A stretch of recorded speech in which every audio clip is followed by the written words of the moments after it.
And Oliver, what was your take? You put a lot of patients on the vision study. Does this data really kind of recapitulate your own experiences from that study? Yeah, it's kind of interesting. I'm not sure it does, Dan. When you start doing the health-related quality of life and follow the parameters, and FACT-P, EQ5D, and those sort of things, a lot of the questions are not necessarily relevant for how the patient feels day to day. I'll simply say that some of the patients really did feel much better, even though we didn't really functionally measure that in a formal way. And one of the things that's potentially missing from a health-related quality of life is something as important as analgesic consumption. What happens if you're taking, something like, an oxycodone 3 or 4 times a day, and then you're taking it, once or twice a week? That's not necessarily well captured here. And I'll simply say that some of the patients do extremely well. And of course, others don't. And that's part of the art and the science that we need to press forward now. I'm very interested in, like, who's really going to be a responder, who's really going to be resistant.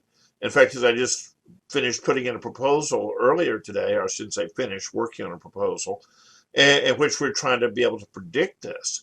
And I'll simply say that the dosimetry and the uptake of the PSMA PET scan, yes, that's important. But there's much more to the story. So a little bit of a long answer to your short question is, I'm not sure that all the surveys fully capture what we need to measure. And I think Raina said that as well. Some of the patients do well, others don't. I really want to sort out who's going to do better, who's going to do worse, because we always need more therapies. I mean, no therapy is perfect. And this is another example of a good therapy, but it's certainly not perfect.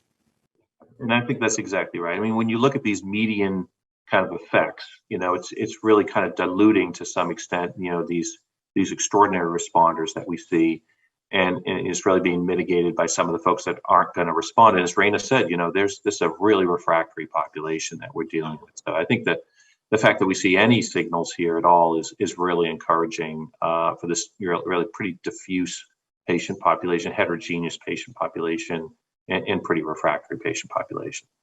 I want to turn now to the next section. I can't thank you all enough for this really interesting, I think, inspiring discussion around Lutetium-177 PSMA and the potential rollout of this in the near future, and what implications we have for this year and things to look forward to in the years to come. Thank you all for joining, and on behalf of my roundtable colleagues, thank you all for listening today.